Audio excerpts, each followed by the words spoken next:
Good afternoon, everyone. Um, Welcome to this SRC-CPC lunchtime chat. We're just going to give everyone about a minute to file in, and then we will get started very shortly. Welcome.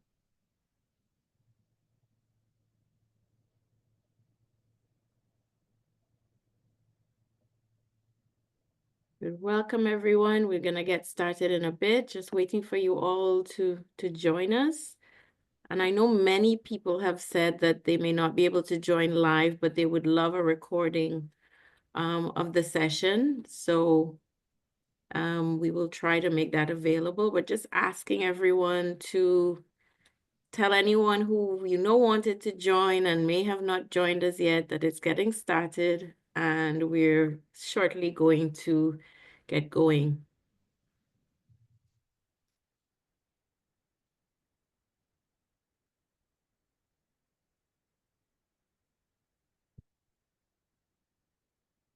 Welcome, welcome. You're in the right place. We're just waiting for a little while for everybody to file in. Welcome.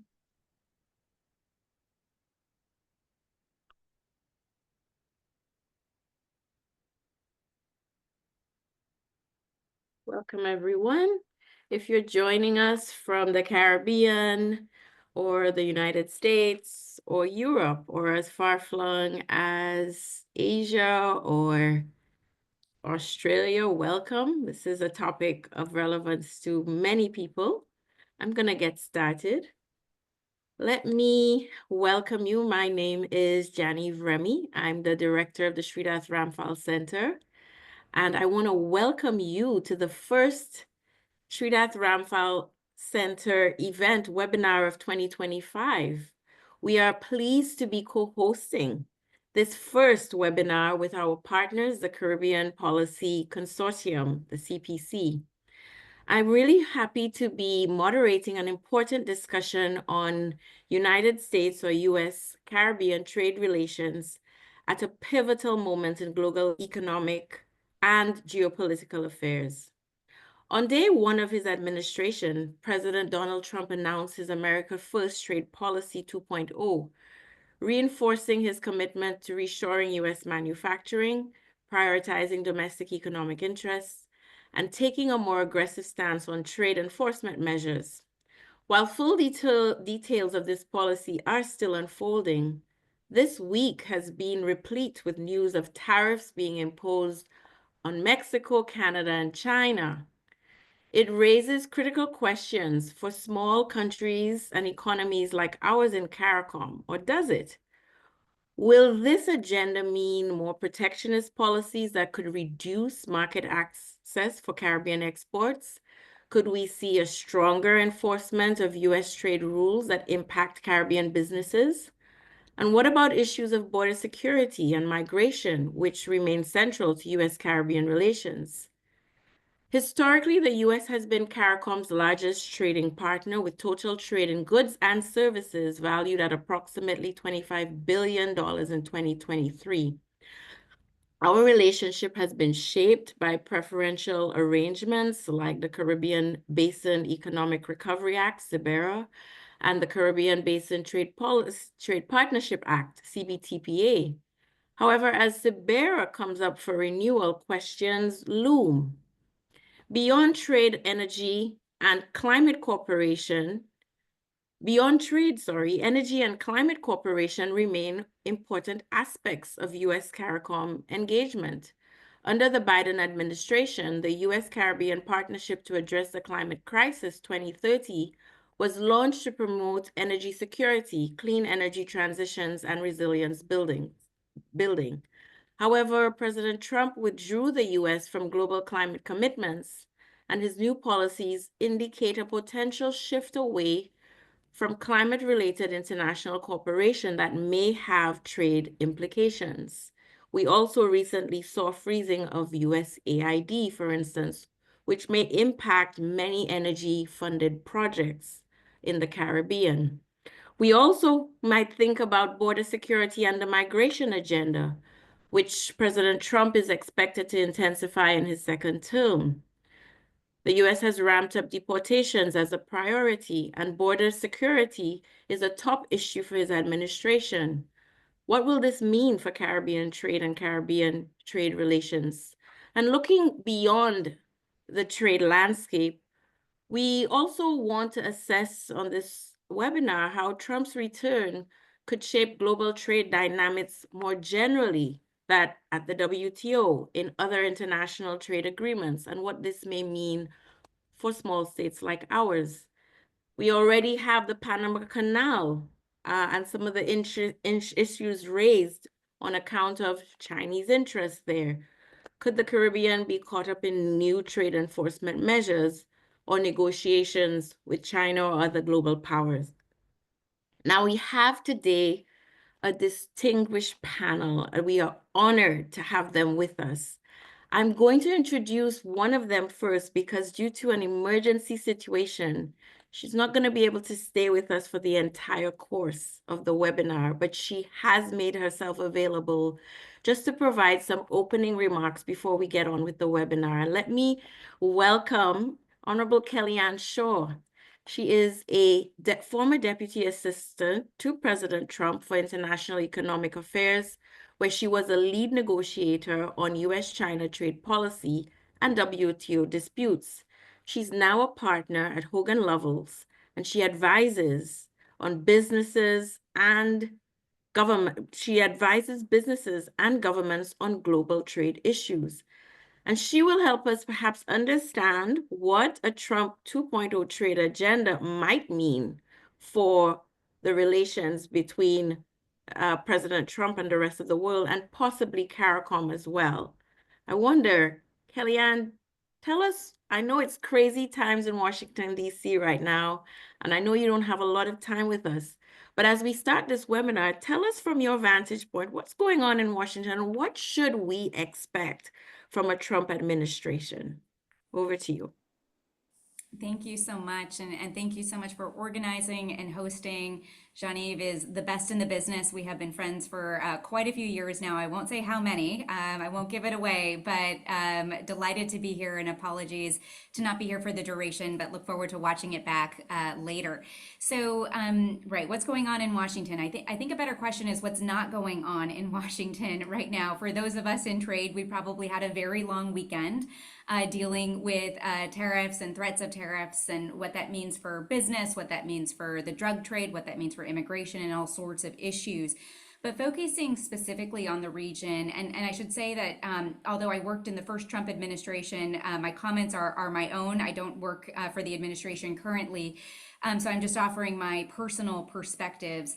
But what I expect to see in terms of a regional relationship unfolding would really fall into two distinct buckets. And the first has to do with US foreign policy and this idea of peace through strength, which President Trump ran on. And I think you're seeing Secretary of State Marco Rubio also repeat. He's currently in Latin America, will be in the Caribbean as well. This is his first official trip as Secretary of State. And I think that says a lot in terms of what he's promoting in terms of building supply chains in the Western Hemisphere, friendshoring, nearshoring, trying to develop support for U.S. policies, not just through diplomacy, but also through economic means.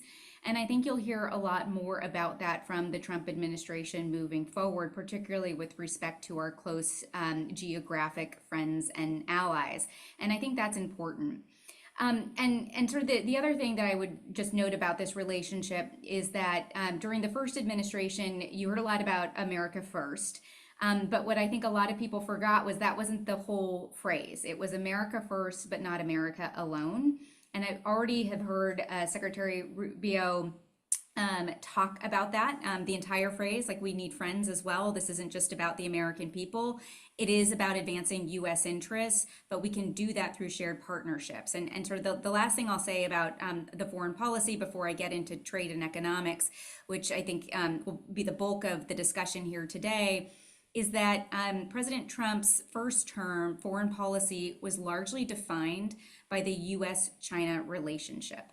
And the fact that much of what President Trump did brought awareness, not just in terms of the domestic audience, but also countries around the world about some of the challenges about being overly reliant on a country that could, in times of conflict or extreme circumstances like COVID, become an adversary and serve as a bottleneck to critical supplies. And I think that that's something that the United States is keenly aware of, but there will be definitely an interest in partnering with our friends and neighbors. We've already seen this play out in Panama, where Panama said that they're going to leave the Belt and Road Initiative. It seems to have been an ask by the Trump administration, and I would imagine that as the Caribbean region is navigating this relationship with a second Trump administration, there will be pressure to make some of these choices when it comes to U.S. or Chinese leadership in the region. I think it is quite alarming from a U.S. policy perspective that China is the number one trading partner of almost every single country in the Western Hemisphere. That's our backyard. And I think you'll certainly see the United States trying to reassert U.S. leadership in the region from that perspective. Okay, so let's get to economics, right? So everyone's been talking about tariffs for the last several days, and President Trump has even said in one of his speeches on Inauguration Day, and even more recently, that tariffs is his fourth favorite word in the dictionary after love and God and I think family or religion, right? And he certainly ran on a platform of dealing with immigration, inflation, and tariffs. And what's driving that, I think that's important to understand, is it's not just Trump believes this. It is he is representing views of the American population, right? So the week before the election, I looked at these figures, and 56% of Americans supported this concept of a 10% ring of tariffs, tariffs on every product from every country. 60% of Americans were of the view that trade has been better for other countries than it has been for the United States. And if you break that down by parties, 73% of Republicans, almost 3 out of 4 Republicans, were of the view that trade is better for everyone else than for the United States. And 49%, so 1 in 2, Democrats were of that view. So this is an increasingly bipartisan perspective. You have the overwhelming majority of Americans who do not think that the free trade policies of the last several decades are working for Americans today. And that is in part where Trump is feels very much like he has a mandate to implement some of these policies when it comes to trade and economics. And so he talks about tariffs, and he talks about tariffs for several different reasons. I mean, certainly we saw over the weekend one basket of tariffs play out, which is tariffs for the purpose of addressing non-economic challenges. And so here, according to the executive orders that were issued on Canada, Mexico, and China, the national emergency that the president declared was with respect to fentanyl and border security. And so he threatened a 25% tariff on Canada and Mexico. He's implemented a 10% tariff on China.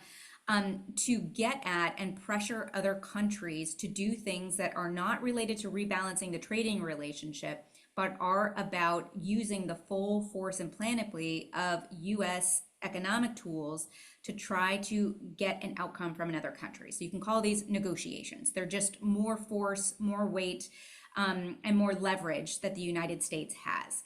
And I think that you will see that pattern play out over the next 4 years, where there will be either tariffs implemented or tariffs threatened, among other types of economic tools, as a way to try to address certain national security challenges. And this may or may not affect the Caribbean. I certainly think it will with respect to some types of issues that we might see. But it is certainly a pattern that President Trump has started, and I would fully expect to see play out over the next 4 years. The other bucket of tariffs are really about this rebalancing idea and getting to the core of President Trump's view that US tariff rates are some of the lowest in the world. The average applied tariff rate, even with all of the China tariffs, all of the steel and aluminum tariffs, is still just 2.7% versus most of our trading partners in the world who have much higher tariff rates. There's also a $1 trillion US trade deficit, which the president talks about, and his view that that has led to the loss of production in the United States. And that's exacerbated by a dollar that is the world's reserve currency. So unlike other countries where you might see currencies readjust, just like we saw the peso and the Canadian dollar immediately fall over the weekend to make up some of that differential, that doesn't happen in the United States. So it just exacerbates the problem and leading to a loss of certain critical manufacturing sectors. And so Part of what he's seeking to do is again rebalance that relationship, and then of course, like all of the non-tariff barriers he talked about the fact that Canada won't let in certain U.S. banks. Certainly, he has the EU in his crosshairs in terms of a number of their unfair trading practices that he's identified both in his first term and talked about on the campaign trail and recently. So I do think we will see a very, very aggressive tariff policy. But I would also note, and then I'll stop talking and give everyone else a chance to share their views, that if you look at the presidential memorandum that was issued on day one, it was, I call it murderer's row of every single US economic tool addressing unfair trade practices to currency misalignments and manipulation to national security measures. And so on and so forth, and asking the team to write reports within this first 100 days, along with recommendations for the president to consider. There was also one of the sub bullets was about looking at opportunities to engage in trade negotiations and to open up export markets. And this is something that I think did differentiate the Trump administration from the Biden administration, and certainly interested in Jamila's views, because I think there's actually quite a bit of like ideological overlap in terms of the direction of US trade policy. But it seems like we will have a Trump administration that might be more open to negotiating trade deals, although I don't think they will look like the previous deals of the last couple of decades. I think it will be a new take. And my understanding of where the team might be going with some of this in lining up fiscal policy, monetary policy, trade policy, national security policy, and looking at it horizontally before announcing President Trump's trade strategy to the world and beginning to implement it, is that they're looking to radically reform the US approach.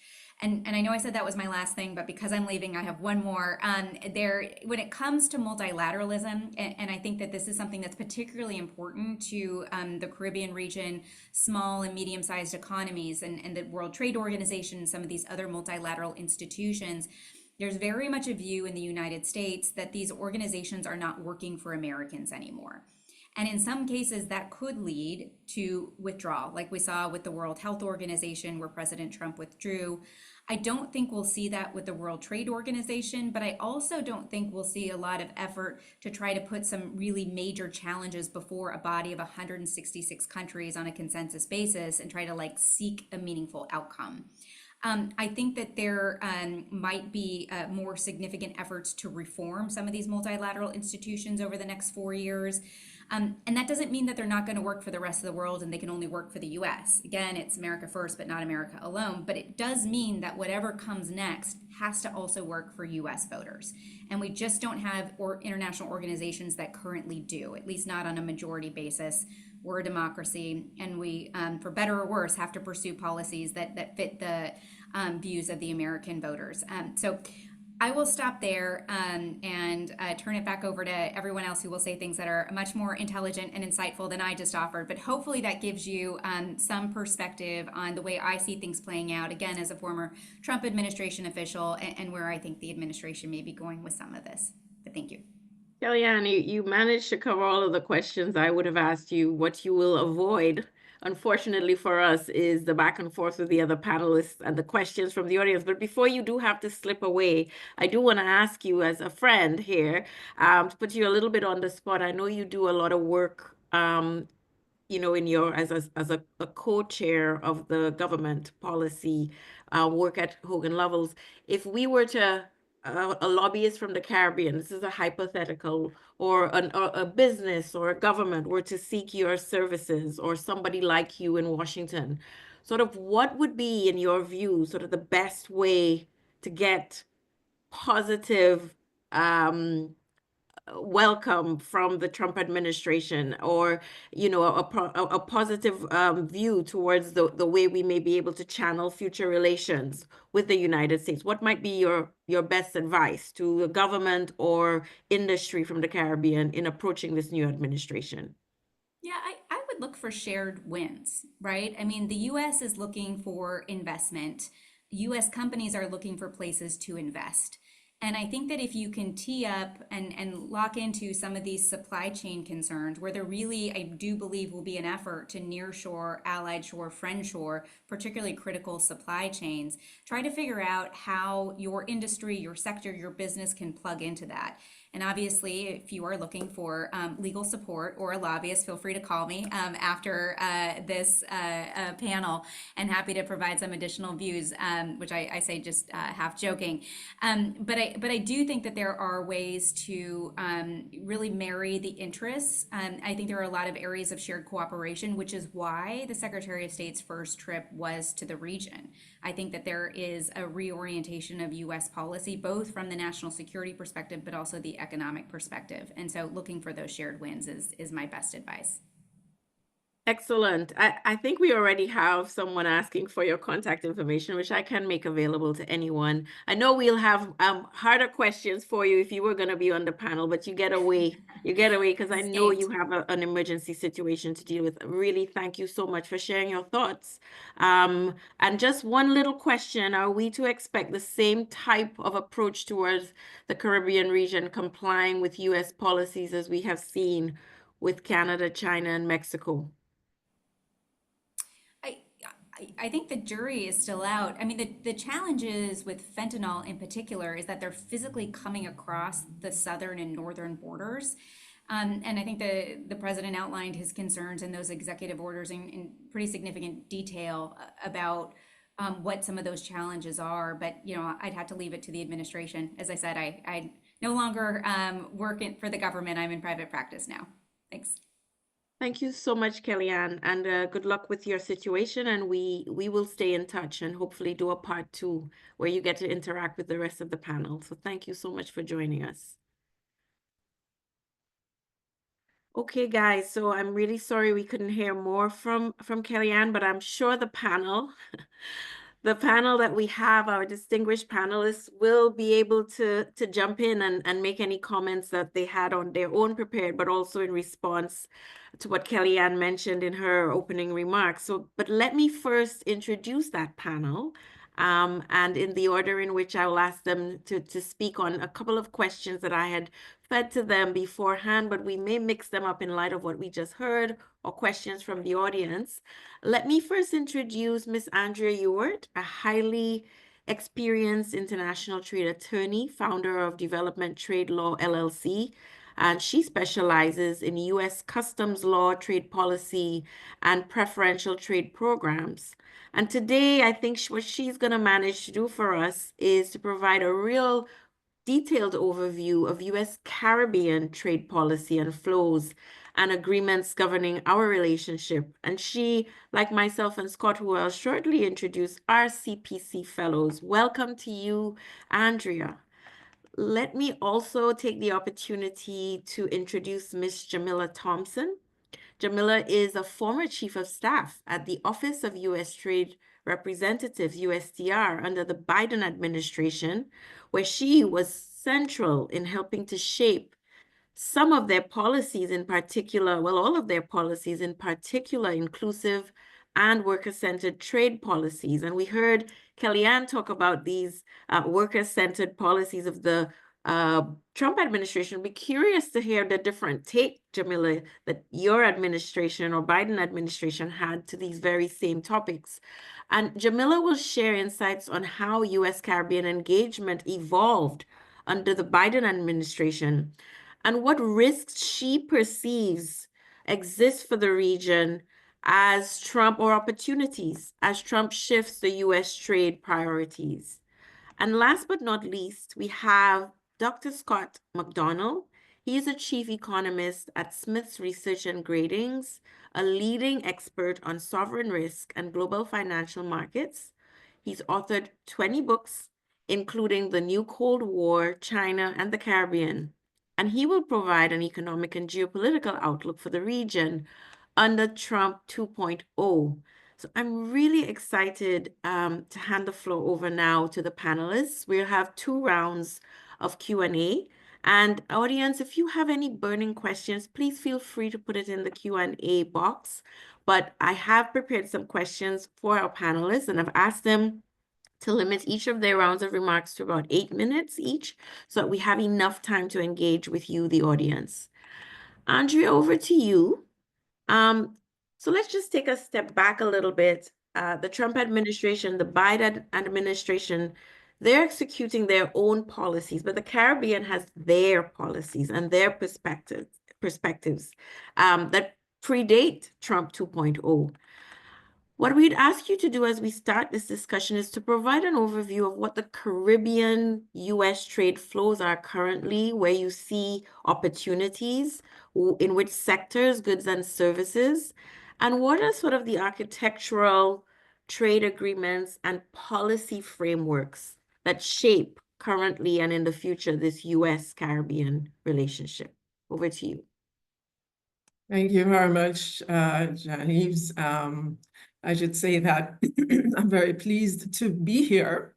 And some of this is work that and I think a big part of the reason I'm here is because of the several papers on which I collaborated with SRC to look at the US Caribbean trade relationship. So I want to start with a brief overview and then fill in some details and be trying to remember all of the questions that you asked me. So not news to anybody, the US is the largest trading partner for all English-speaking CARICOM members, as well as for Haiti. The US is among Suriname's top 5 export destinations and is its top source for imported goods. In terms of services trade, tourism is a main export from the region. And for the tourism-dependent economies, the US serves as a primary source of tourist revenue. And then the US also remains the primary source of foreign direct investment into the region. There's been a lot of talk about China recently. Not recently, but we know China has stepped up its game and its presence. Currently, China FDI into the region is about 6%. 38% of the foreign direct investment into the region is still coming from the United States. So despite the importance of this relationship, though, to the region, you said that the Caribbean has its own perspective on the relationship. We certainly have that perspective, but my work, my research, my observations indicate an inadequate amount of attention being given by the Caribbean to driving that relationship to better reflect Caribbean interests and growing that relationship to better serve Caribbean needs. And I would say, as with any country, that priority should be to develop robust and effective market access mechanisms that strengthen, deepen, and expand the CARICOM US trade relations.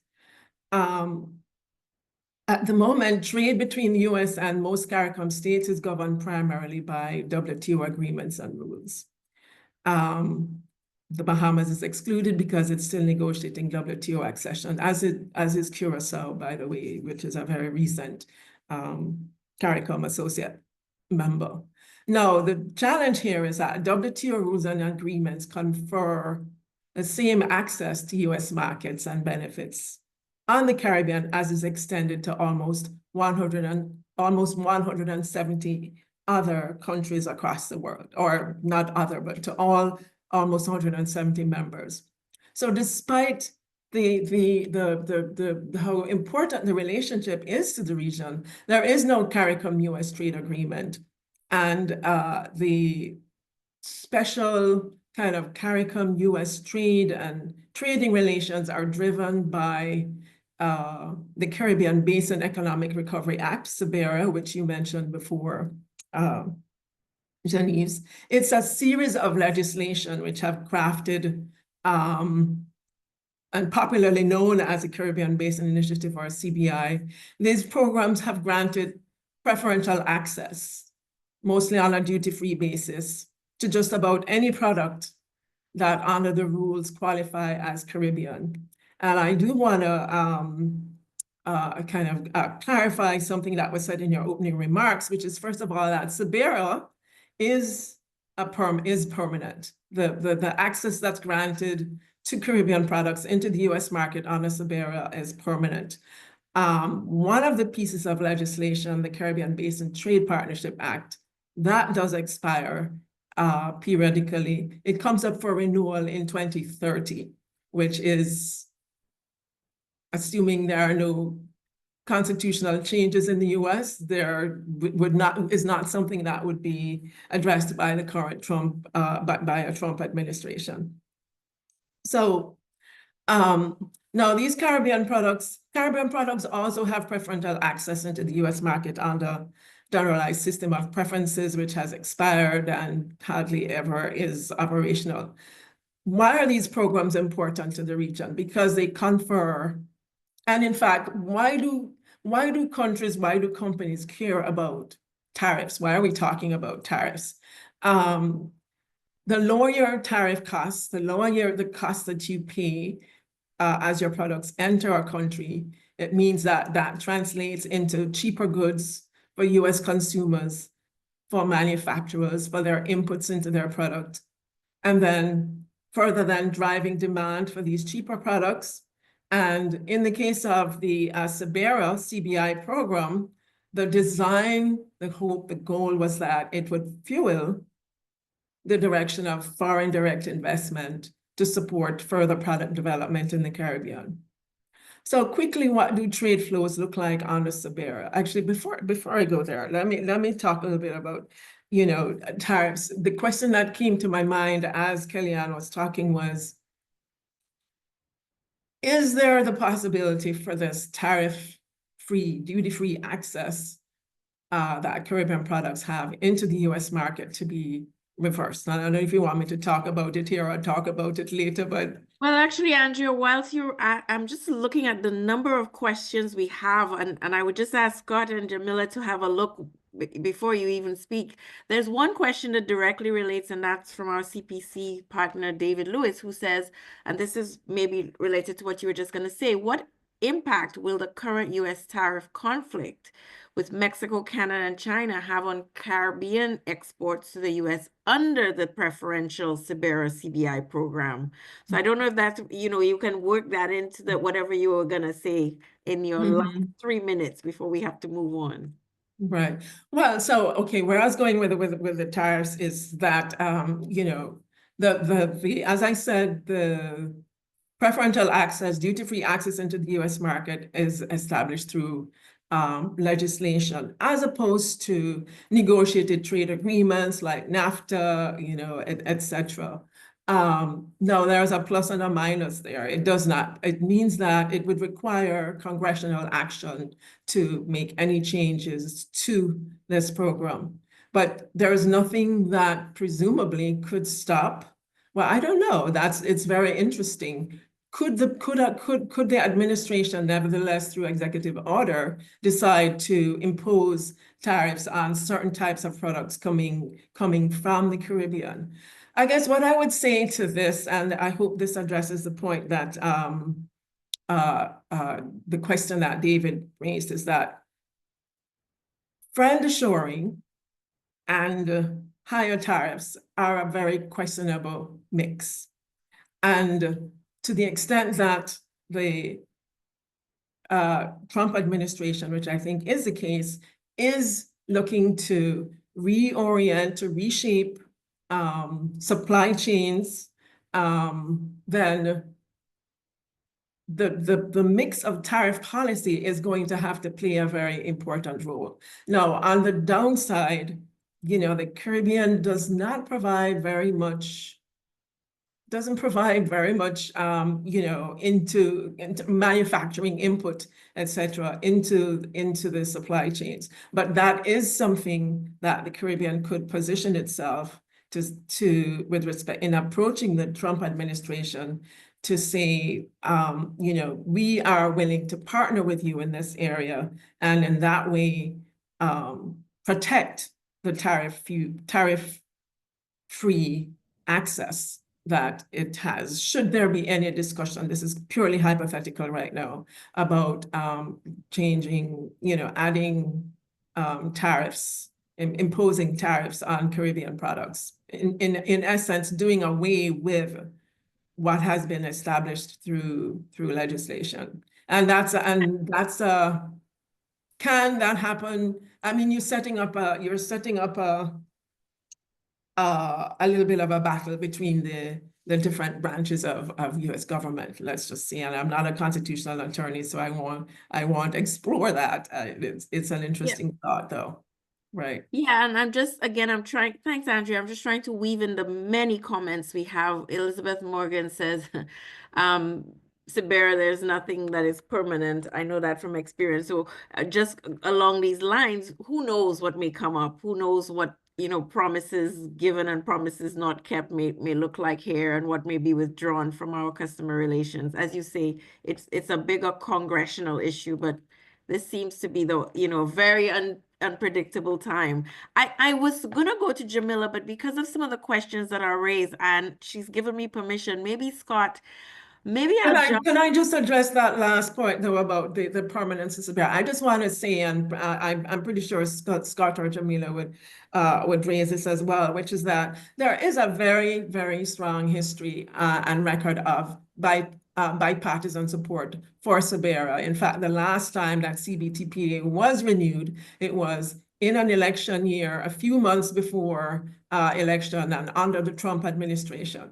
So I just want to put that out there. I think it's important to keep that in mind. Thank you. Thank you. I'm just stirring the pot. But thanks for that clarification.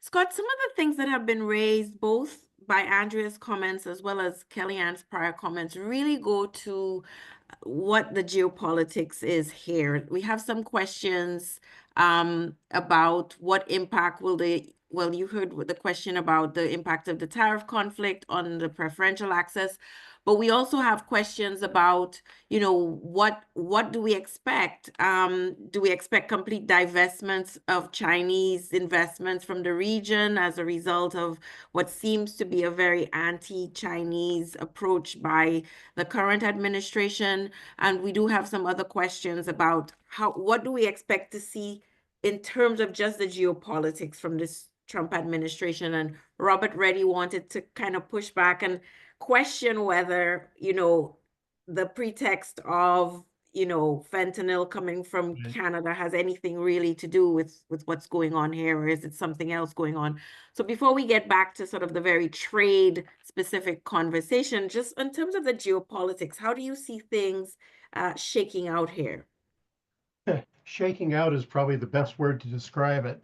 I don't normally start, whatever I'm talking about with a quote from Vladimir Lenin, but he made the quote that weeks where decades happen. Okay. And if you look at the past, you know, last couple of weeks, we've locked horns. The U.S. has locked horns with Colombia over deportation. It's used tariffs as a threat to get what it wants. It's threatened Canada and Mexico with tariff wars. We've had the merging of USAID into state, or that's what it looks like it's going to happen. Interestingly, Secretary of State Marco Rubio's first overseas trip, Central America and the Dominican Republic. Saber rattling over retaking the Panama Canal, a big push to buy Greenland. And, the foreign policy here is a juggernaut. It's shock and awe. Some people say it's transactional. Others will say it's bullying. But, the question that kind of sits here with all of this is the U.S. is very focused now on Latin America and the Caribbean.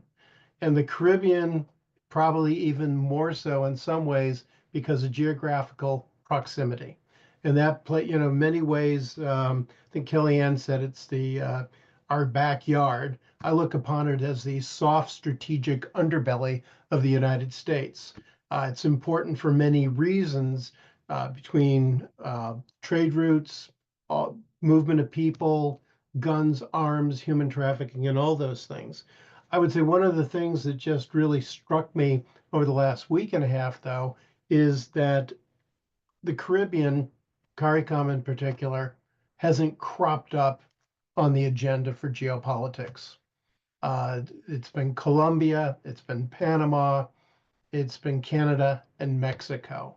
Does CARICOM should they have concerns about what's gone on with Mexico and Canada? Yes. But I think, I've got four criteria that I think the Trump administration is using as it approaches the Caribbean and probably the rest of the world in terms of trade relations. And I think one is Trump believes that because the US is a big country, it has a large market.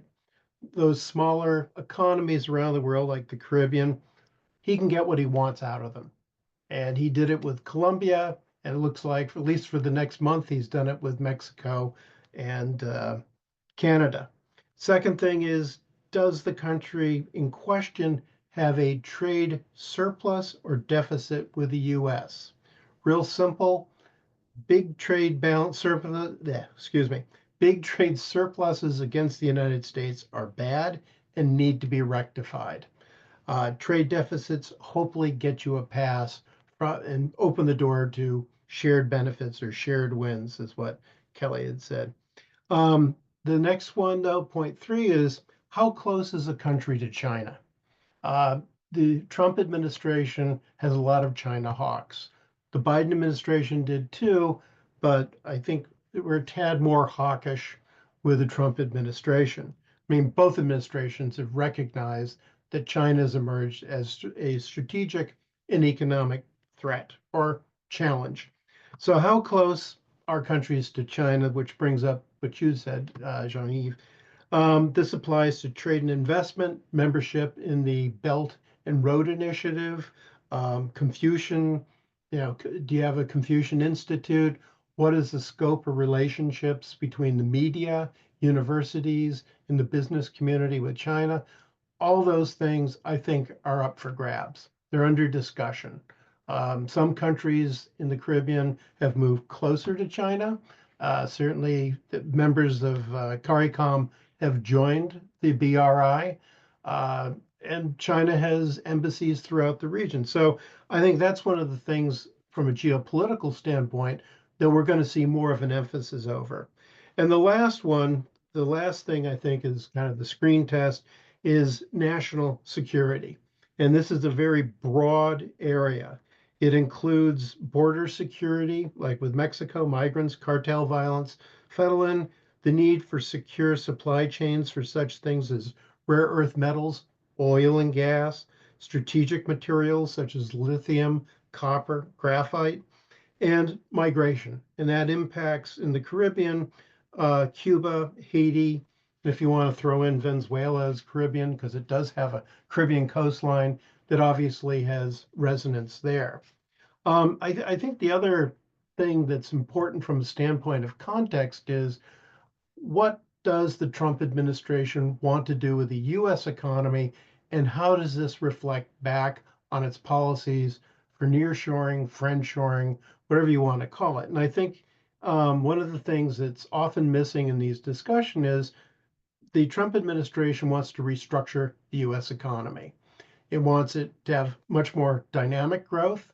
And the way to do that is to deregulate, to reduce income and corporate taxes, to pump lots of oil and natural gas, and to make up the difference and to tackle the fiscal deficit, which is substantial, national debt, $34 trillion. Part of that is tariffs. And this takes you back to McKinley era politics and economics, where tariffs made up the bulk of revenue for the federal government. And this is the push, and it's not going to happen overnight, but that is the push. So that means tariffs have a central role in US policy for the Caribbean, for Latin America, for Asia, for Europe. And I think that's something which is very important for people to understand. Scott, Sorry. round up. We can get back to some of these issues in the second round, but I'm just can you round off on this first one because the time is coming up. No, I think it's a big issue, and I think one of the benefits the Caribbean has in particular is that they don't have a big trade surplus with the United States. I think the deficit 2023 was what, $7.4 billion? Now it's Eight. problematic. Yeah.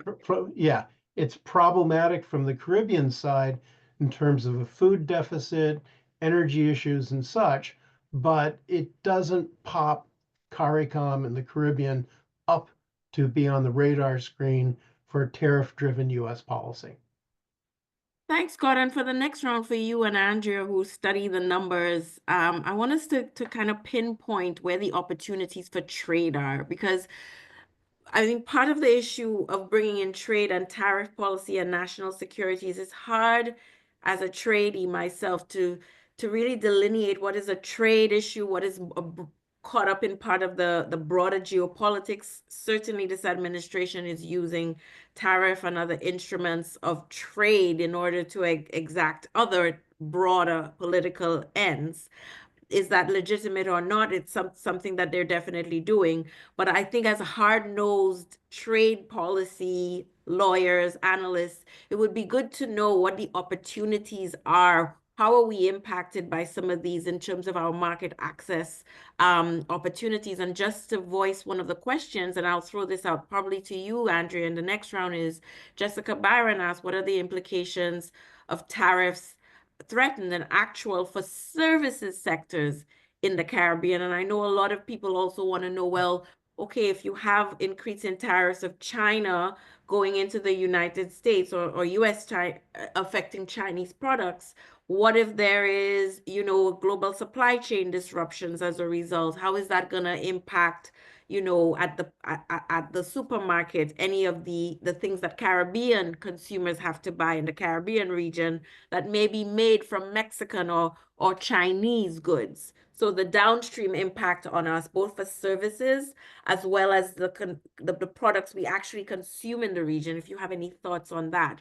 But we've been talking a lot about tariff and tariff policy as part of the new instruments being wielded by the administration.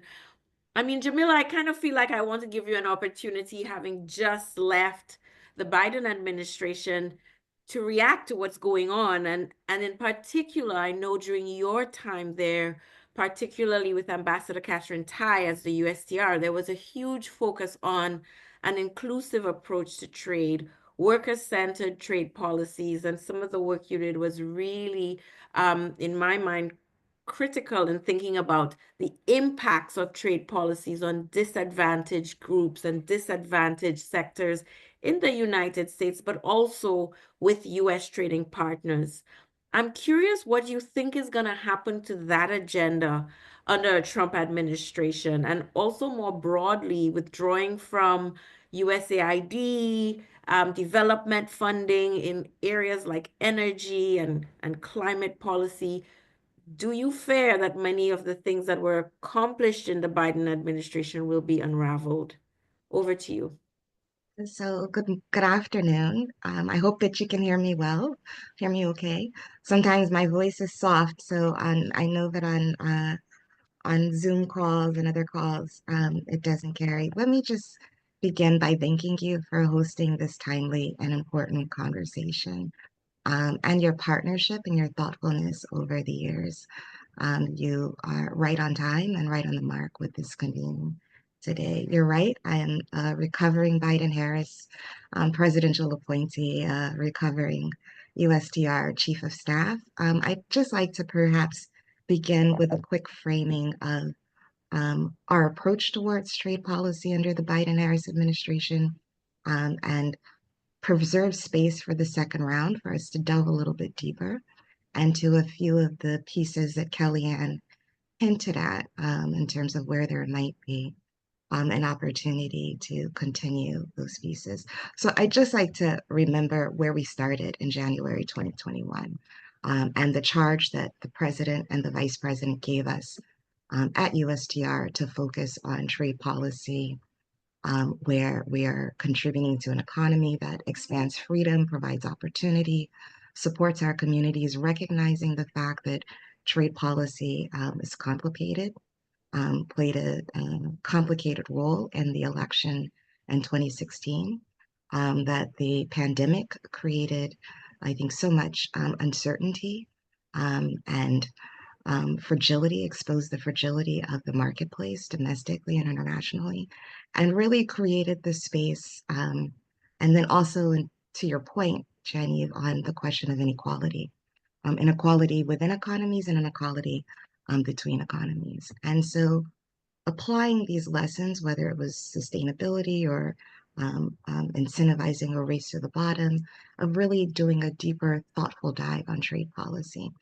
Where you see convergence is the fact that President Biden recognized the fact that he needed to have a technical expert at this moment in time.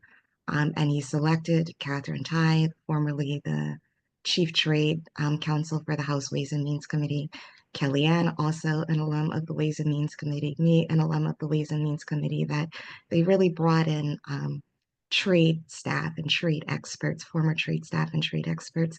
And the President Biden escalated Ambassador Tai from being the chief trade counsel to a member of his committee, recognizing the magnitude of the moment.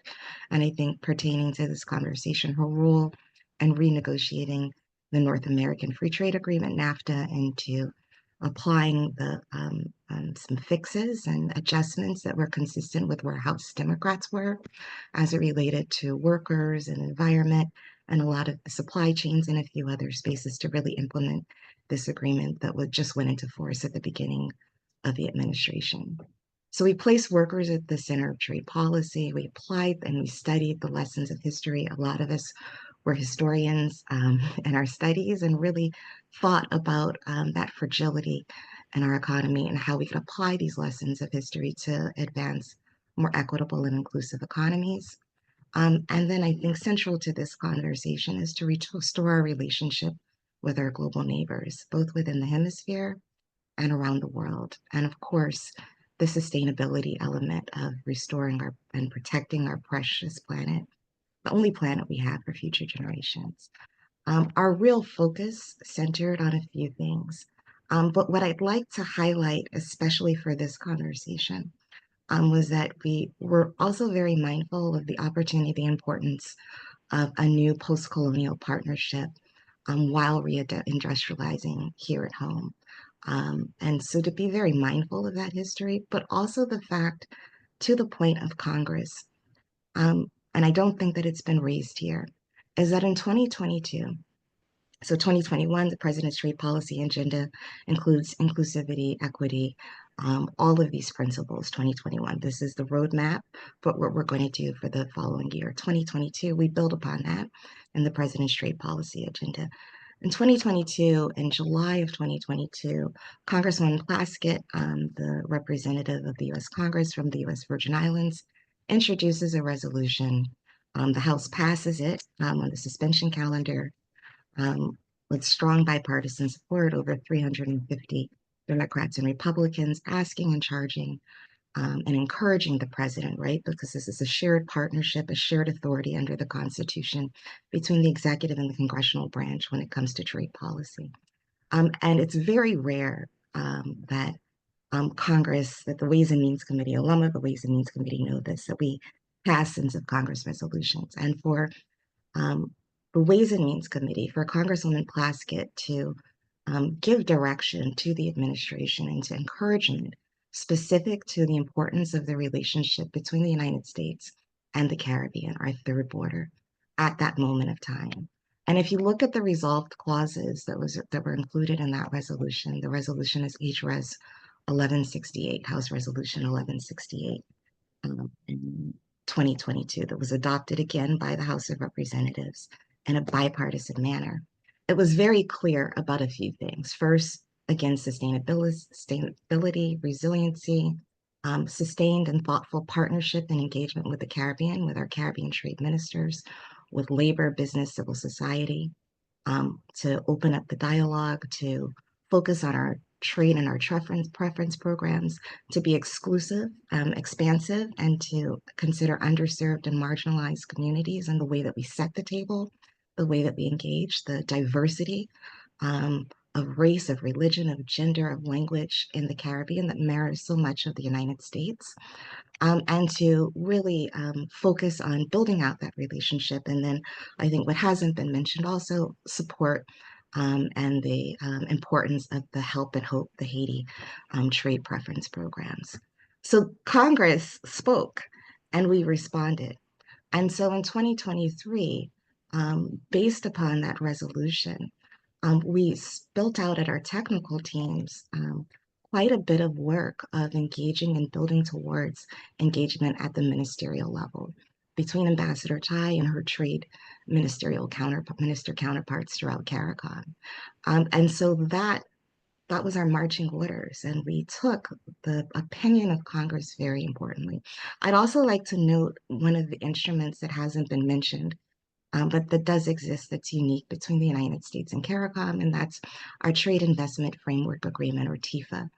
And we use this tool, the TIFA tool, to assemble and to come together under the Trade Investment Council to work in partnership with our CARICOM trade ministerial partners and with our technical experts across the US government to explore where there was convergence, where there were opportunities, where there were similar challenges for engagement at the ministerial level. 1 year ago, just last week, the ambassador met with Prime Minister Rowley from Trinidad and Tobago. Um, um, the following month, February, we had the World Trade Organization 13th Ministerial Conference, MC13. She quietly sought out and engaged with U.S. CARICOM, with CARICOM trade ministers to get beyond this colonial mindset, to get beyond the fact that the conversation would only be based on the relationship or the proximity to other economies, but truly to focus on the partnership and the history and the importance of the Caribbean on its own merits as it relates to the United States, which that was very important. Part of the process is to build trust and honest, trusted lines of communication. And following the MC13, our teams came back together and really worked together. Jan, you know this, to have a work plan to build towards a ministerial level visit to the region, the first since the Summit of the Americas visit under President Obama, where she visited Guyana and met with under the U.S. CARICOM TIFA, the TIC, to meet with trade ministers in Guyana. And led by her counterparts from the trade up to other trade ministers. After that meeting, Sorry, sorry, Joanna. I just want to Go really ahead. wrap up the last part because I Okay, think that this great. is important. Mhm. But after that meeting, we also circled back. We said that we would meet again. They met again in October, and then charged their teams to continue to engage through the end of the year on a few key areas: supply chain resiliency, the distributional effects of trade, and opportunities for diaspora businesses. Those teams met through December of 2024. And then one of the last meetings that Ambassador Tai had before we turned in the keys and signed off was a meeting to circle back on the supply chain papers, which I'd like to talk about later, the model text, the technical team's conversations with Trinidad and Tobago's trade minister. And so that work is both, and part of the conversations was ensuring that it was transparent. But I want to be very clear about the fact that there was bipartisan support and bipartisan direction on the engagement with the US Caribbean relationship and building it out, and a focus on the fact that it was on the merits of the relationship itself, and the fact that we haven't really talked about the diaspora and the historic relationships between our two economies, especially as you're starting to chart out what the realm of the possible is with this new administration. I'd like to preserve the supply chain papers, the resilience and the resilience C papers, and then the model text for the next part, but wanted to note that. And I'd also just like to acknowledge that Ambassador Wayne McCook is on the line here, and it was lovely to see his face here, but also to note the thoughtful partnership of that team for the last year and really building upon this work. Thank you, Jamila. And of course, we wanted to shout out Ambassador McCook. I told him we may put him on the spot. And actually, that's a great segue. Thank you all, panelists. I'm sorry I had to cut you all because there's so much to say. But if you just look, I think we're going to prioritize the questions and comments and work them into the second round because there's so many comments and questions by the audience. And where does the time fly? We only have half an hour left. So I think, Jamila, you really set us up for a great segue into part two, which is where do we find the opportunities? I think we kind of just let it out for the first round. What's happening? It's a little bit crazy. No one knows exactly how it's going to land. But I think from the questions and from the comments from the audience, there are definitely some very clear directions that we're being pointed to. One is diasporic engagement for sure. Where do we see that? How do we see that being impacted?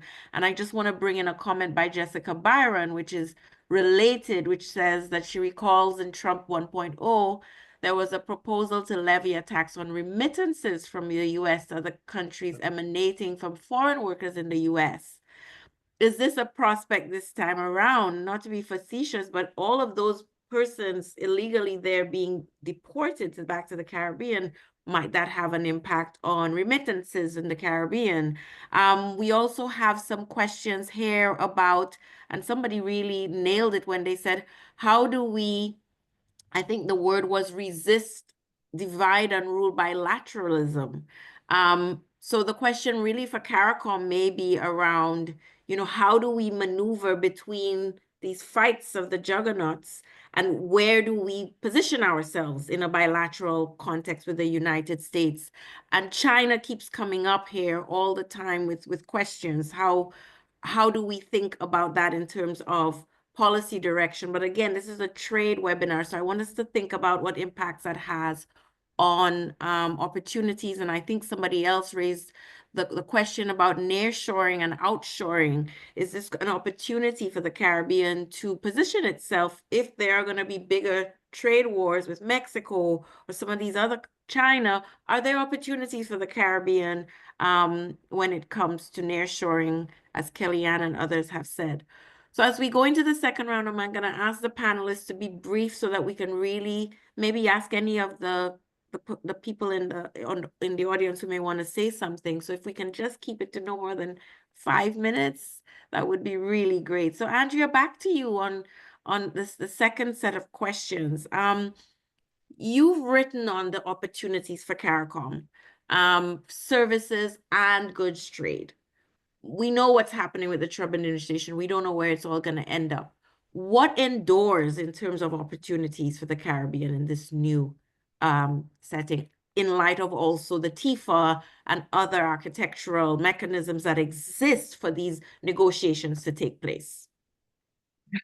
Thank you very much. Are there negotiations? But okay, let's. There are a lot of ifs out there right now, both on the chat, on the out there. You have described that very well. I think that the way forward for CARICOM, particularly where there is, because of this discussion around partnerships, Biden, the administration talks about partnerships, the Trump administration talks about partnerships. The challenge for us as small states, and we know this very well, is that it's very easy for our interests to get subsumed into the definition by the larger partner of the more powerful partner of what this partnership looks like. And so I think it's very, very important for the region to set out very clearly some immutable interests, short-term, immediate, long-term approaches as well to achieving those interests. And the thing is, how they get prioritized or even enunciated is going to change depending on which administration is in there and which ones you're going to prioritize. I mean, but where they understand their priorities to be. So for instance, from the perspective of the Caribbean, I mean, there are in the immediate term, this isn't even short term, there are just barriers to trade that are constantly being erected that our small and medium-sized exporters face. It's things like when the US changes its rules. I'm going to give the example of the Guyanese fish, for instance, and the US rules are targeting catfish from, I forget where it is, Vietnam probably, but Guyanese fish get swept up into this and practically kills an industry. Then there are things like the ad hoc rulings on enforcement that go across. And this is not about Caribbean exporters saying we don't want to comply with the requirements and rules for entering our products into the market, but it's around this kind of ad hoc enforcement from one port to the next, sometimes from one across different shipments, even of the same product into the same port. So the Trade and Investment Council process that Jamila alluded to is something that should be used to address this. Now, under the current Trump administration climate, I don't know if that's necessarily, I mean, I think it should continue to be, it should be an issue, but I don't know if that's necessarily where the low-hanging fruit is. I think to speak to Kellyanne's, following up on Kellyanne's area contribution, investment areas. So I think it was Ronald Reagan who came up with this whole thing about trade, not aid. And I think it's a mantra that would be embraced by the current administration. And so there are studies which have been done that have identified a number of areas which show the potential to attract US investments, to create joint ventures and other types of private sector collaboration. And I want to highlight say 5 of them, because whereas climate resilience and renewable energy is something that's very important to the region, we may have to find a way to rephrase that for it to be palatable to the Trump administration. So this is something that may have to take, that particular sector may have to take a backseat, but certainly food production and agro-processing, facilitation of digital trade, transportation and logistics. And here's the thing, I mean, with all of this, we are talking about relying on US capital, we're talking about relying on US know-how. These partnerships and the contributions that US companies and investors can make to growing these regions, these sectors within our region are critical. And I think that's where we find the kind of, that's one area, that's a type of language and the type of priority that I would suggest that the region take in engaging with the Trump administration, because that's where you're going to get the shared language that can provide some wins for both sides. I'll stop there. Excellent insights, Andrea. And I actually, as you talked about logistics, I see an interesting question, which I may give you an opportunity to answer, or maybe Scott. Christopher says, if the U.S. is successful in regaining control of the Panama Canal, could there be benefits to trade for the Caribbean region? So again, everybody on this call seems to be very future-looking and opportunity-looking, and that's a great segue to you, Scott, on a question from Samuel, who says, what are your perspectives on the role of soft power in strengthening ties with the Caribbean? So we've been talking about engaging directly with the Trump administration. Should we get lobbyists? Is it in the context of government negotiations under TIFA, as Jamila mentioned, or the Sibera? Is there hope there? What about outside of these formal channels and avenues? Do you see opportunities for softer engagements, maybe with the diaspora, as was mentioned, or some other way of getting more investment or trade between the two countries or the two regions? In addition Thanks. to everything else I asked you. I was going to say, thanks for the easy question. I would say to start with, there's always room for soft power. However, right now, soft power is off the shelf. I think one of the biggest tools, I would say two things that I really want to make a point of. One of the biggest tools that CARICOM has is its diaspora. You've got a well-connected community in the United States. It's largely been upwardly mobile.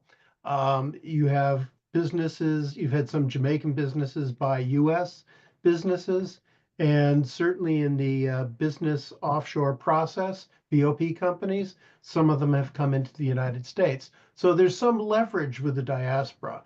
Plus, you have people in diaspora that vote in elections, and that's important as well. So I think that is one lever that can be used more because people in Congress have to listen to their constituencies.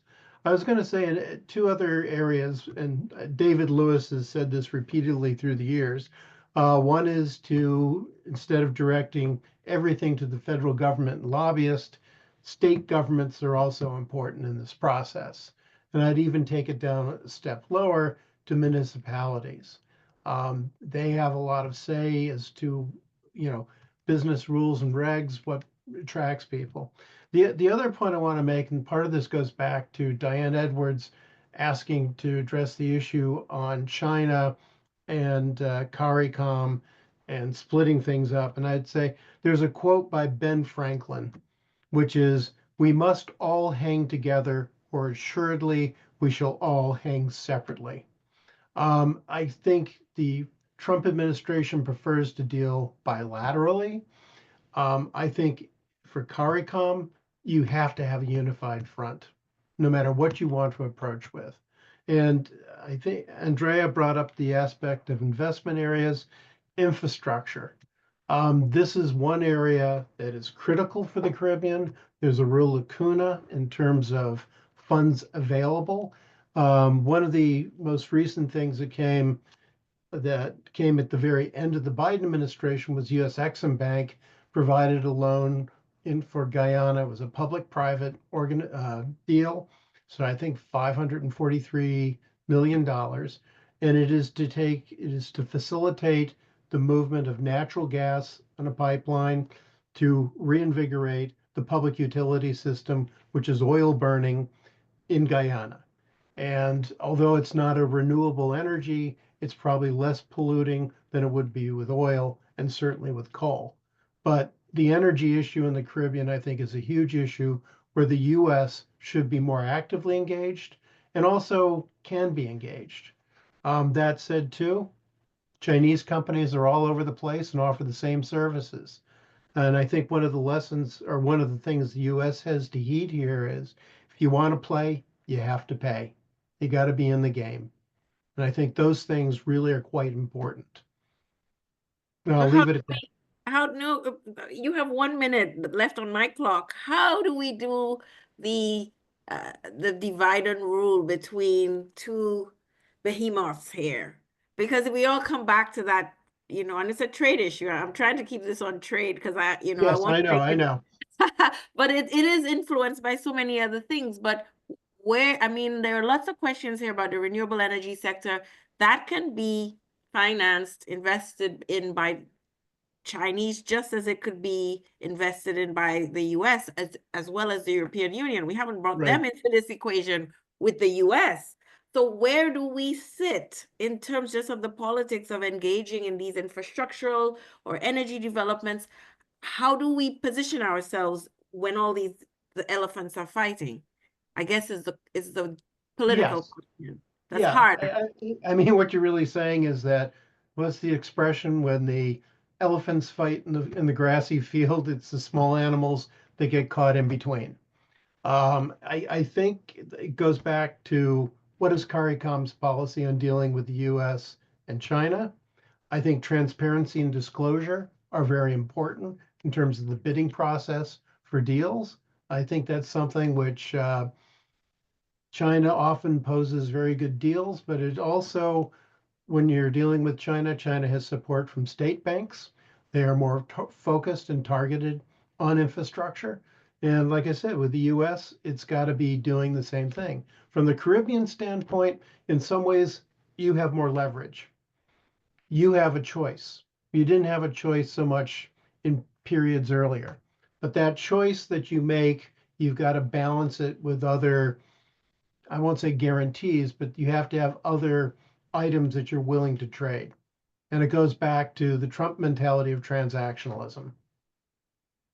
Thank you so much, Scott. I know I put you under the wire there, under the microscope, but you did well. Well, so let's go to our final perspective from the panel before we open it up and again read the Q&A and the comments. People are just flooding us with all of their wonderful comments and questions. But Jamila, the final 5 minutes before we open up goes to you, which is you wanted to come back on supply chains. This keeps coming up and you know, where are the opportunities and where do you think the Caribbean can benefit from any of the ideas that were sort of cemented in some of the model texts that you put through and your administration put through, especially at the end? How does the Caribbean embed itself in these global supply chains that can make us more competitive, even when it comes to services? I can imagine. Where are the opportunities for the Caribbean? So thank you for the question. I'll be very, I think, to the point on this. For the audience's awareness, we released a flurry of work in the last few weeks of the Biden-Harris administration. There are a few I'd like to outline, and the key is that the process was just as important as the product. And so the process was one where we sought public comment. We had listening sessions. We had Federal Register notices. We had literature reviews, focused on data, and really cast a very wide net. One, in terms of our inclusive trade model text, where that process fed into the process that we built for the supply chain work.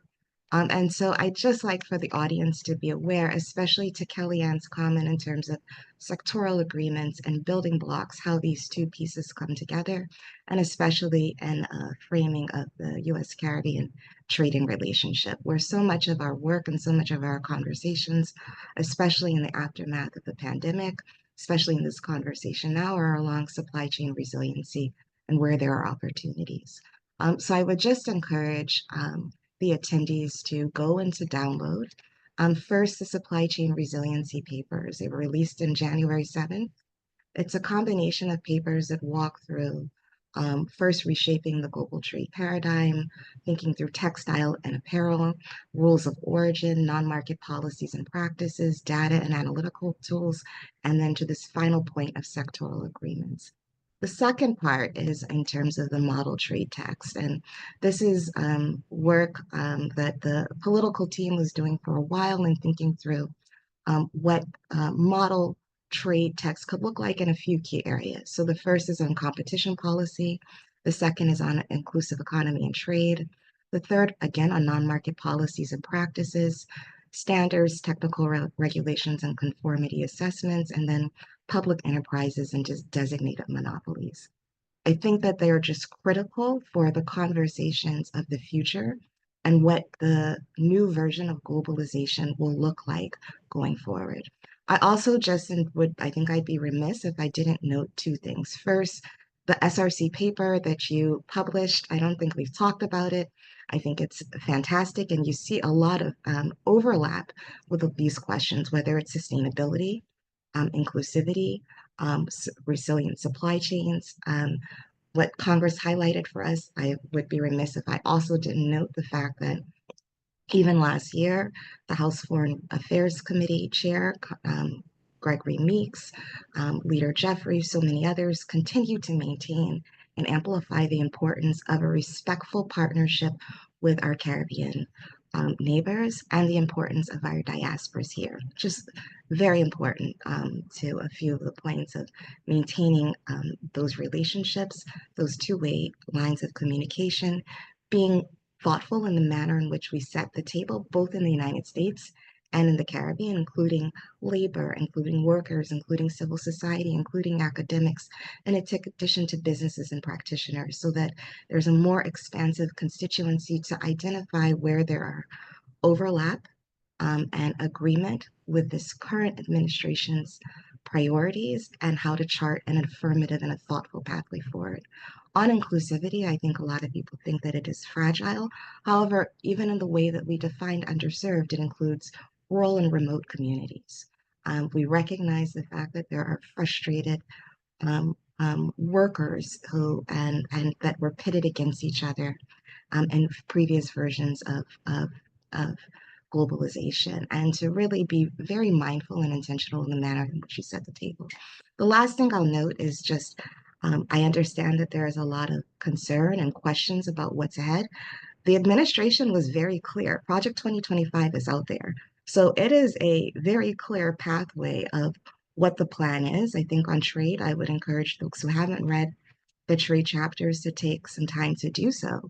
But to do a very deep dive, again, as you're mapping out what the realm of the possible is, because so much of what was in Project 2025 we've seen in the last 2 weeks.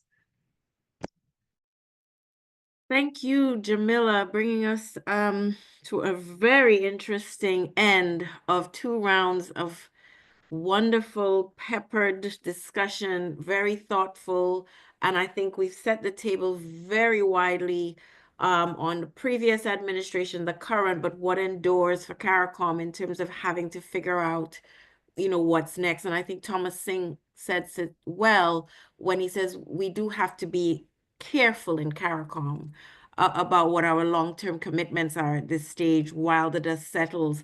I'm going to give my panelists a little breathing space and open up the floor. I did prime Ambassador Wayne McCook that if he wanted to come in talking about the CARICOM position on this, he would be free to unmute his mic and say a few words, because I think it's going to be really important to get a sense from him of where at least the Secretariat is thinking in terms of what we're seeing, what we saw before, the frameworks that Jamila mentioned, all the work that had been taking place in the negotiations with the US administration, USTR, but also in terms of, energy and climate and all of these with other USAID and Department of State, and what we're seeing in the future. So Wayne, if Ambassador McCook, if you wanted to say a few words, and then we'll see if there are any lingering questions left from the audience. I wonder if Sam, you can unmute Ambassador Wayne McCook. If he could put up his hand.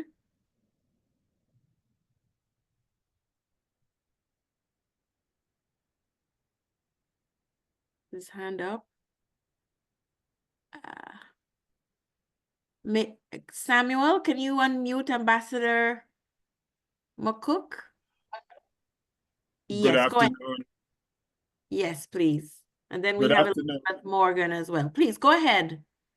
Good afternoon, and I don't want to interrupt the very interesting flow of discussion. Good to have seen Kellyanne earlier, and good to see you, Jamila. And I would want to quickly pivot to what is normal and what is not. What is normal is that you have a change of administration in the most impactful and influential country in the world. And at this time. And in diplomatic practice, the first thing you do is you assess what are the new policy directions that are likely to emerge from the advent of a new administration. How much of it will continue based on continuity in policy of a country and its government, notwithstanding the administration, and how much will change. And I think the framework for the first has been set by Jamila in recalling what had prevailed in US trade and related policies to CARICOM over the past administration. And what might not have been mentioned would have been the 3 critical streams of work emanating from the Summit of the Americas process. That is work led by the executive on finance, security, and food security. Below that would have been the continued institutional engagements, a part of which was mentioned by Jamila in the work being done on supply chain, on services, etc., in the context of the Trade and Investment Council under the TIFA framework that we share with the US. So these are sort of the known contextual issues. The other aspects of it remain very much a work in progress. We would have read the executive order that laid out a very deliberate trade policy orientation for the new administration, and I'd encourage everyone to read it because much of it reflects the existing legal architecture under which US trade policy would be managed. It's interesting that it does not defer to the multilateral system in any significant way, if at all. So the benchmark for assessment is not so much our accepted understanding of what the GATT framework of the WTO would require us to consider, but more so what US legislation and constitutional order will permit the administration to do. And Janive, I think I may need to stop here because I'm not on the panel. We're going to have a second webinar. Yes, so I just want to say that therefore what you would need to do is assess what is written and assess what is being done and look to what the extrapolations of that mean for your interest and how you will need to foresight what needs to be done collectively. And I take the point about CARICOM needing to have a common understanding and appreciation of what ought to be done to address its trade interests. And I'm confident that that will happen.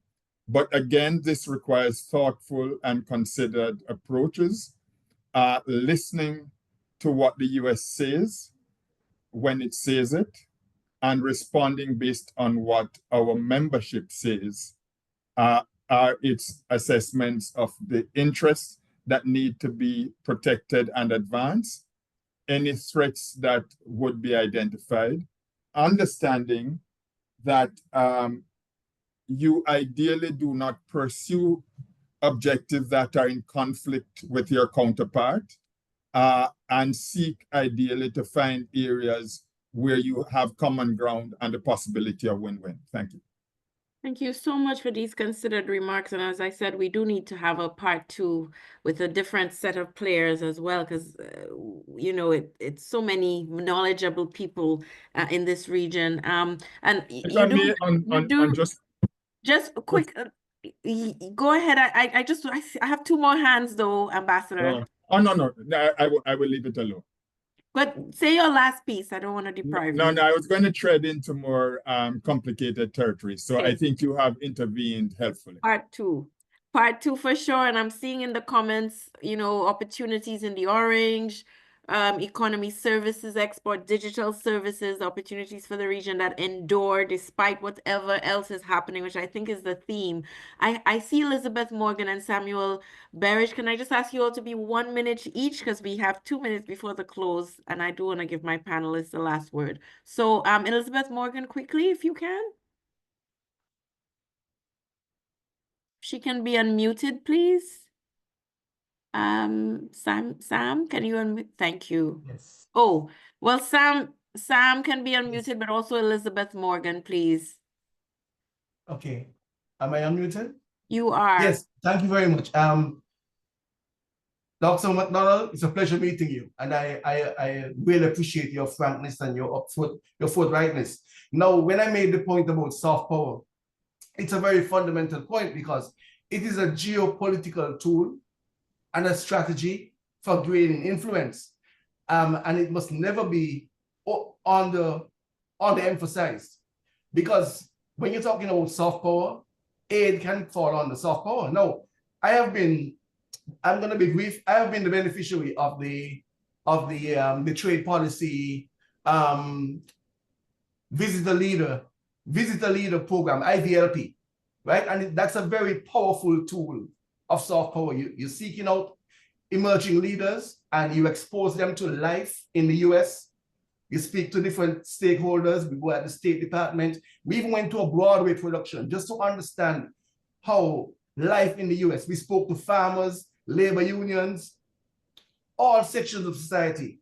And Johnny, you would know, we were firebrand trade officers back in the day with the FTAA. And one of the things we heard is how the impact of farm aid on the Africans. But when I went to the US and Idaho, and I saw how the farmers are suffering and the impact, the existential impact it has on the congressional districts.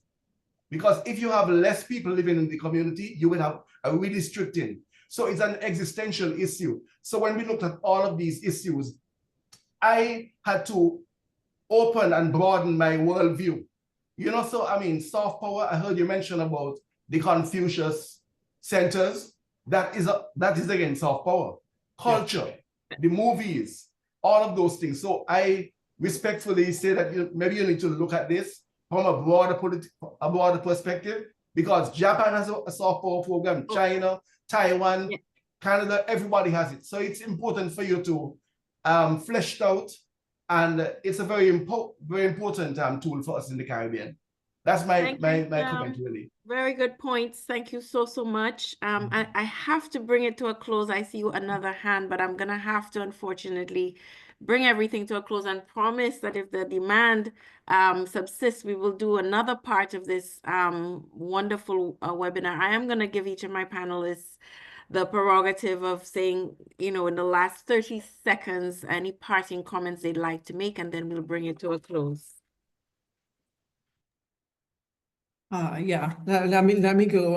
I will say that in addition to the points that I made earlier about the importance of the region articulating its interests and then keeping those in mind, even as it's being faced by, you know, these language and information coming out of the Trump administration, that it's important also to remember that the US is not monolithic. And this has kind of come up in, you know, kind of in allusion. Scott mentioned the states, but also even at the federal level, you have Congress, you have different caucuses within the Congress, you have different agencies.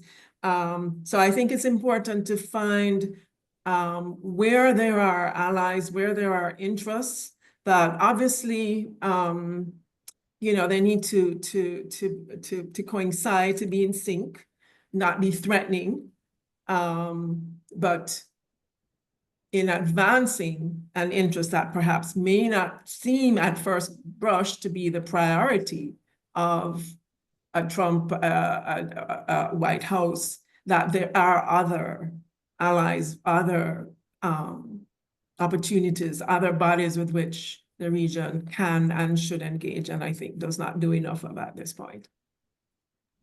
Great points. Jamila and then Scott. And so again, thank you for this afternoon's panel. I think just a few things to pick up on where Andrea left off. The first is, of course, in addition to those caucuses and those members, she is right on the mark. Recognizing the opportunities and the timelines that are forthcoming. And there are a few spaces where, just for this audience's awareness, especially for a trade audience, is that tomorrow the named nominee for the Ambassador Tai's successor to be the U.S. Trade Representative, his confirmation hearing is tomorrow morning. And so not just listening to the confirmation hearing, but there's also a process of questions for the record. And those questions for the record are usually published in advance of a confirmation vote, both in the committee and on the floor. So I would look through those questions for the record to see if the Senate Finance Committee poses any questions and if there are any responses or in opening statements. Or in the hearing itself that relates to the Caribbean or other issues of interest. So I would just watch first and foremost for that process because it is standard and consistent. It's a little bit earlier than Ambassador Tai's confirmation hearing, which it was at the end of February. For those of us who were on the landing team for the agency, we were counting the days until she was confirmed. So the fact that they are starting a little bit earlier, I think is probably much appreciated to the folks who are already in the building.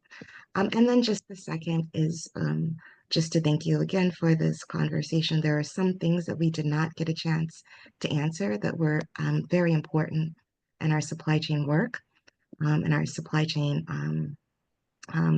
process. And the big one, especially for the Caribbean, is what is a services supply chain? What does it mean? What is a sustainable, healthy services supply chain, especially when we talk about economic diversification and opportunity in a region that relies so much on supply chains and moving beyond only and solely extractive industries. So those are a few, but again, thank you for the opportunity. Thank you for the conversation. I hope that folks who have not done so already download all of the documents that I referenced. I just think that it is a response of very thoughtful work, and to Kellyanne's point, to really consider where there is convergence and agreement on what the realm of the possible might be in a globalization 3.0. Thank you so much, Jamila. And Scott, the final 30 seconds with you. I get the final word. I agree with what Andrea had to say and Jamala as well.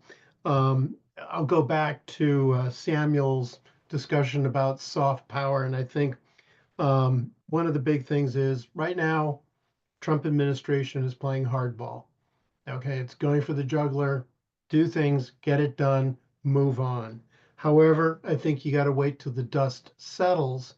But critically for CARICOM countries, what is the narrative that CARICOM countries want to be seen having? And how do they get that message across? One of the things that the Dominican Republic's done a good job with is they have a narrative, they've pushed it very hard, they work their way through Congress, access to the White House, all those things. So it's very important, I think, for CARICOM to have a solid and unified front, but also to have a narrative and be able to push their narrative or to seize the narrative for them for their advantage.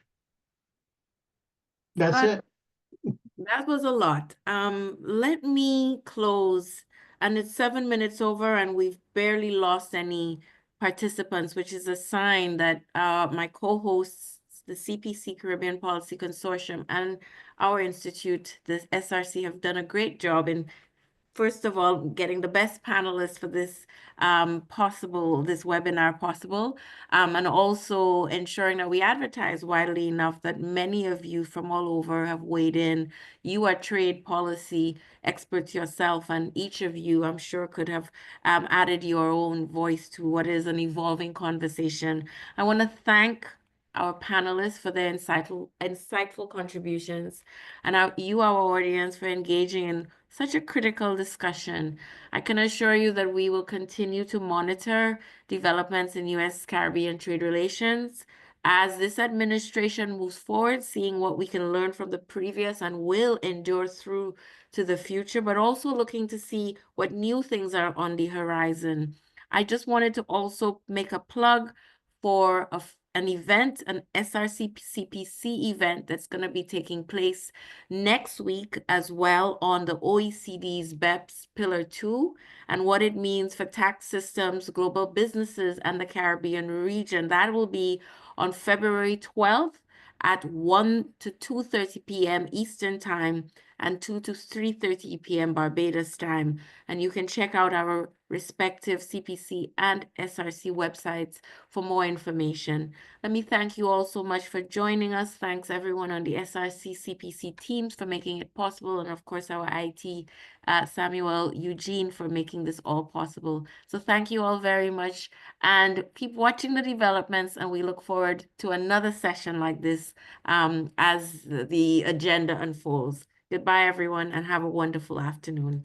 And Jamila, go out there and play your tennis in cold DC. Bye, everybody. Have a great afternoon. Take care and thank you.